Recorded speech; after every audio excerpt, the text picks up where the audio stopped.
চা চামচ soya sauce আর 1 চা চামচ ফিশ সস। তারপরে দিয়ে দিব আমি 1/2 চা চামচ চাট মশলা, দিয়ে দিব আমি 1/2 চা চামচ কালো গোলমরিচের গুঁড়া, তোমরা চাইলে সাদা গোলমরিচের গুঁড়াও দিতে পারো। দিয়ে দিব আমি অল্প একটু গরম মশলার গুঁড়া, 1/2 চা চামচের চেয়েও কম। তারপরে আবার এই যেগুলো আমরা পাতার শিরা মতো বানিয়ে রেখেছি, এটা তিনটা প্রথম দিব আমরা এই 2টার মাঝখানে একটা, এরকম ভাবে।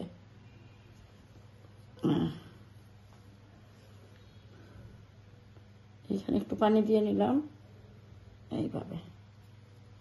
তারপরে আরেকটা দিব আবার এই পাতার সাথে সাথেই এরকম ভাবে, খেয়াল রাখতে হবে। এই যে এই পাতার সাথে এরকম ভাবে।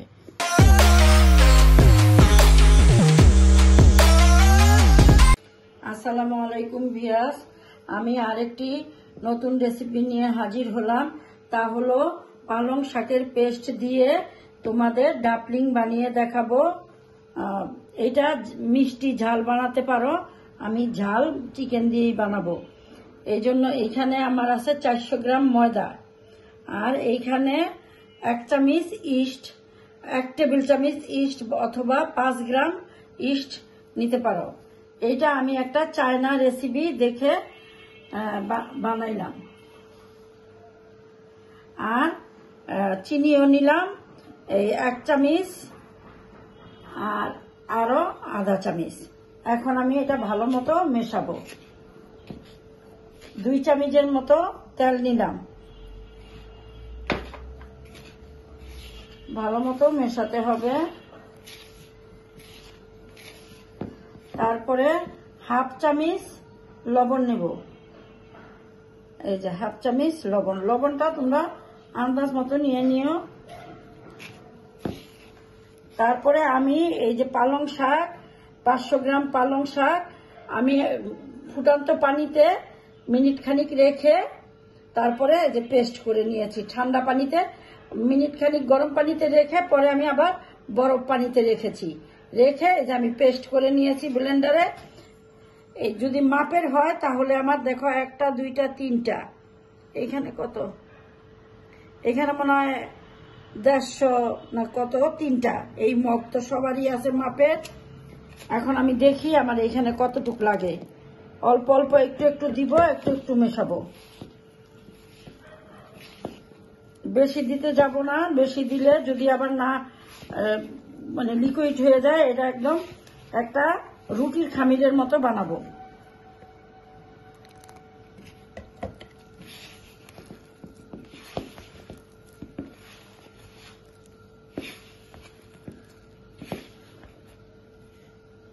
ভিউয়ার্স, আমার ডোটা গোলানো হয়ে গিয়েছে। আমি আবার এইখানে একই মাপের ময়দা নিয়ে সাদা মানে শুধু ময়দা দিয়ে একটা ডো করে নিয়েছি। এখন আমি এই ডো 2টা রেস্টে রেখে দিব 1 ঘন্টার জন্য। আমি এখন ডাপলিং এর জন্য ভিতরে ভরার জন্য পুর বানাবো। এই জন্য দিয়ে দিলাম আমি 3 টেবিল চামচের মতো সাদা তেল। দিয়ে দিব আমি অল্প একটু রসুন। রসুনটা আমার বাদামি হওয়া পর্যন্ত অপেক্ষা করতে হবে।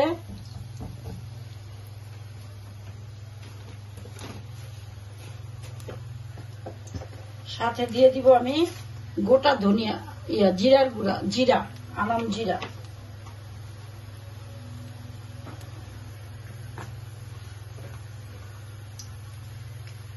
একটু ফ্লেভারটা বের হওয়া পর্যন্ত অপেক্ষা করতে হবে।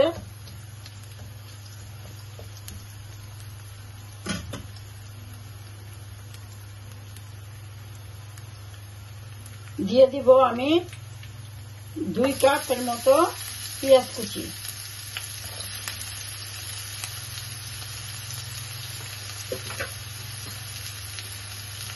দিয়ে দিব আমি অল্প একটু লবণ, 1/2 চামচের মতো লবণ। এখন আমি নাড়তে থাকবো। এই পেঁয়াজটা থেকে আলাদা যে ফ্লেভার থাকে ওটা যাওয়ার জন্য। হয়ে গিয়েছে আমার পেঁয়াজটা ভাজা। এখন দিয়ে দিব আমি 1 কাপ বুকের মাংস সিদ্ধ করে এইভাবে ঝুরি ঝুরি করে ছুটিয়ে নিয়েছি। এইটাও একটু ভাজবো। মাংসটাও আমার ভাজা হয়ে গিয়েছে। এখন একে একে আমি সব উপকরণগুলো দিয়ে দিব। এইখানে আছে আমার 1 চা চামচ সয়া সস আর 1 চা চামচ ফিশ সস। তারপরে দিয়ে দিব আমি 1/2 চা চামচ চাট মশলা। দিয়ে দিব আমি 1/2 চা চামচ কালো গোলমরিচের গুঁড়া। তোমরা চাইলে সাদা গোলমরিচের গুঁড়াও দিতে পারো। দিয়ে দিব আমি অল্প একটু গরম মশলার গুঁড়া, 1/2 চা চামচের চেয়েও কম।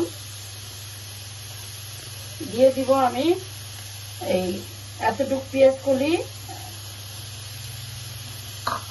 দিয়ে দিব আমি টমেটো সস। এখন আমি আবারও ভালো মতো নাড়বো। আমি কিন্তু লবণ দিয়েছি আর সসে লবণাক্ত থাকে, আমার আর বাড়তি লবণ দেওয়া লাগবে না।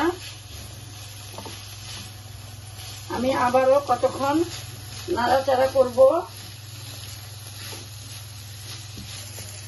ঝালটা তোমাদের ইচ্ছে মতো। আমি এখানে 4টা কাঁচামরিচ ছোট ছোট করে কেটে নিয়েছি।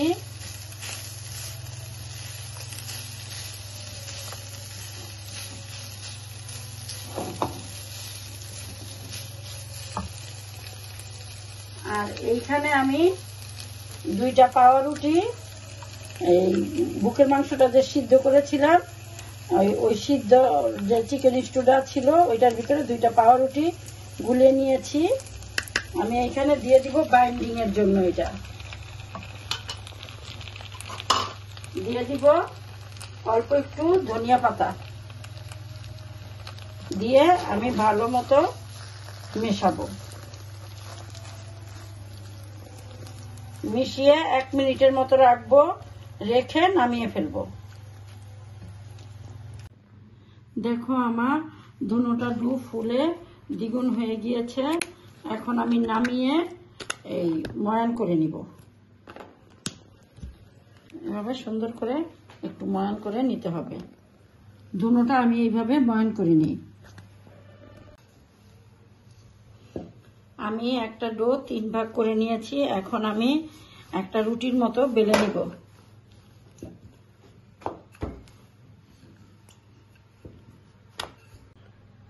আমি ঠিক এই যে এরকম মোটা করে বেলে নিয়েছি। তোমরা বুঝতে পারতেছো কিনা? এখন আমি একটা কুকি কাটার দিয়ে কেটে নিব।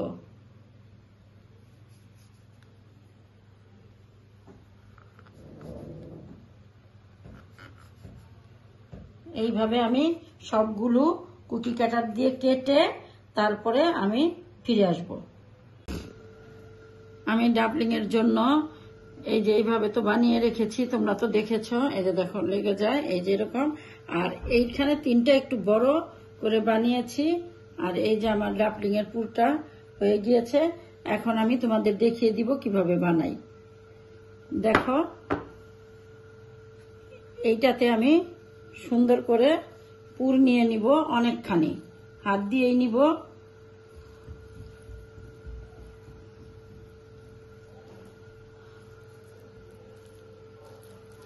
এই যে হাত দিয়ে অনেকখানি এভাবে নিয়ে নিব। নিয়ে হাতে এইভাবে নিব, নিয়ে চতুর্দিকে একটু পানি দিয়ে নিব। তারপরে এই যে পানি দিয়ে একটু টেনে টেনে লাগিয়ে নিব। দেখো এইভাবে এইভাবে একটু লাগিয়ে নিব।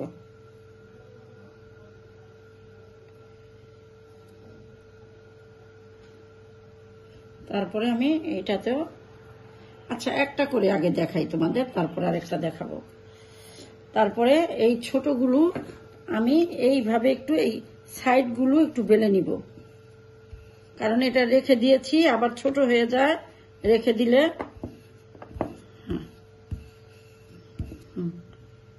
নিয়েছি। তারপরে এই নিচেও একটু পানি দিয়ে নিব, দিয়ে ঠিক এইভাবে আমরা এইটাকে একটা পাতাকপির আকার দিব। এই যে এইভাবে বসায় দিলাম। তারপরে আবারও আমি আরেকটা বেলে নিব। একটু সময় লাগে কিন্তু দেখতে খুব ভালো লাগবে। এইভাবে আবারও আমি এইখানে একটু এইখানে অল্প একটু পানি দিয়ে নিব, দিয়ে তারপরে এই দুইটা এইভাবে লাগিয়ে দিব, দিয়ে এইখানে রাখি। তারপরে বাকিটা আমি তোমাদের দেখায় দেই। এখন আমি আরেকটা সুন্দর করে একটু বেলে নিব। বেশি বড় করব না। তারপরে এই সোজাসুজি এই একটু সাদা ডোটা নিব, একটু চিকন করে।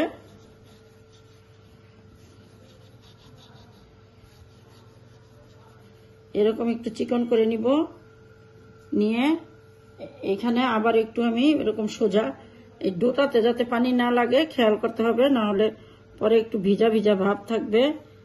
এইভাবে একটু লাগিয়ে দিব। আবারও আরেকটা ডো নিব,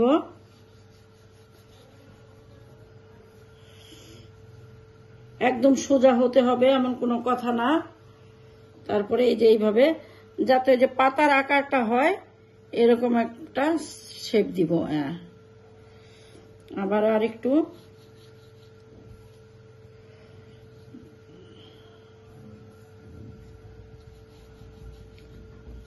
দেখো, তোমরা একটু সময় বেশি লাগবে কিন্তু দেখতে দুর্দান্ত সুন্দর লাগবে। আবারও এখানে একটু পানি দিব, দিয়ে এরকম করে হাত দিয়ে একটু চেপে লাগিয়ে দিব। আমি এইভাবে করে এইখানে তিনটা এটাকে শিরা বলো বা পাতার একটা যে দাগ থাকে এরকম করে বসিয়ে দিব। এই তো এরকম চাপ দিয়ে বসিয়ে দিব।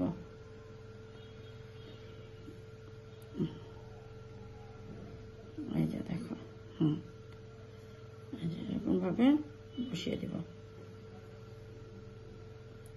পরে নিজে নিজে এইভাবেই লেগে যাবে। আবারও করি। এখন আমি এইখানে দুইটা এক কালারের দিয়েছি, আর দুইটা দিব ঠিক এই যে এরকম আরেক কালারের। এই যে এরকম সাদা এইভাবে করে লাগিয়ে দিব। এইভাবে আমি তিনটা করব, একটু করে তারপরে তোমাদের দেখাই। এই যে এইখানে আবার আরেকটা দিব। এইখানে দেখো, এই যে এইভাবে সাদা ডো দিয়ে আমি পাতার মতো আকার দিয়ে নিয়েছি। আমি একটু আগে কালার দুইটা বলছি, ভুলে আইসা পড়ছে। তোমরা ওইটাতে কিছু মনে করো না। ঠিক এই যে এইভাবে এখন এই দুইটার ফাঁকা দিয়ে এই একটা এইভাবে বসাবো। তোমরা এখন বুঝতে পারছো যে আমি কি তৈরি করতে চাইতেছি। দেখো ঠিক এইভাবে। আবার এইটা উল্টাইয়া এইখানে একটু পানি দিলাম, দিয়া ঠিক এই সোজাসুজি এই যে এইভাবে একটু একটু পানি দিলে এই যে লেগে যায় খুব সুন্দর মতো। তারপরে আবার এই পাতাটাও ঠিক এইভাবেই আমি বসিয়ে দিব এই ফাঁকা জায়গাটায়। দেখো এইভাবে, দেখো আমার সুন্দর একটা ফুল পাতাকপির আকার হয়ে গিয়েছে। তোমাদের বুঝার সুবিধার্থে আমি আরেকটাও বানিয়ে দেখাবো। ঠিক এইভাবে আমি বাকিগুলো বানাই, তারপরে তোমাদের আরেকটা বানিয়ে দেখাবো। আমি আরেকটা তোমাদের বুঝার সুবিধার্থে দেখায় দিই। এই যে এই ডোটার ভিতরে পুর ভরছি। এখন এই দুইটা নিব একদম এই প্লেন, এই যে এরকম প্লেন। একটু টেনে বুঝার সুবিধার্থে একটু টেনে টেনে লাগাবা, নিজেই বুঝবা। যে একটু পানি দিয়ে নিলেই হয়ে যাব। তারপরে এই যে আরেকটা,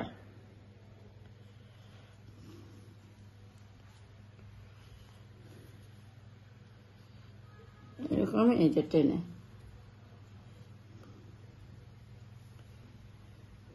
একটু পানি দিয়ে এই যে এরকম ভাবে লাগাইলে এই যে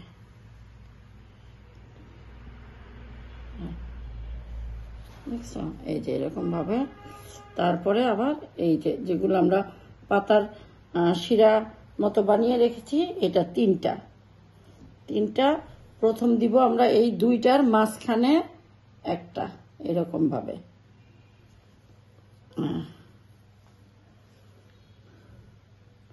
এখানে একটু পানি দিয়ে নিলাম এইভাবে। তারপরে আরেকটা দিব আবার এই পাতার সাথে সাথেই এরকম ভাবে খেয়াল রাখতে হবে। এই যে এই পাতার সাথে এরকম ভাবে, তোমরা খেয়াল করতেছো কিনা দেখো। তারপরে আরেকটা আবার এই যে এই পাতাটা এরকম উল্টিয়ে নিব, তারপরে এইভাবে দেখো আমার সুন্দর একটা পাতাকপি হয়ে গিয়েছে।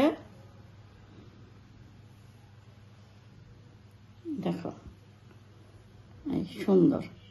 এইভাবে আমি একে একে সবগুলো পাতাকপি বানিয়ে নিব। আর এখন যে দুইটা বানিয়েছি ওই দুইটা আমি ভাপে দিয়ে দিব।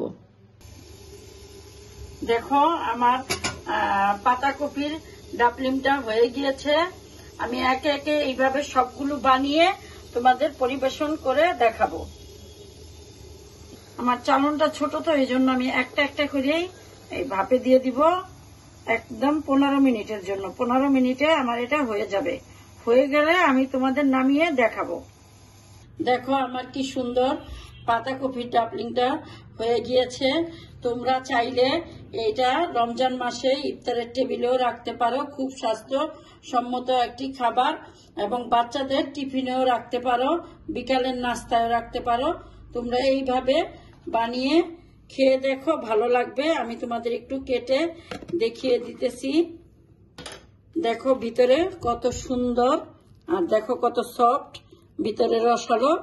এইভাবে বানিয়ে খেয়ে তোমরা ভালো লাগলে আমাকে লাইক, কমেন্টস এবং সাবস্ক্রাইব করে দিও। আল্লাহ হাফেজ।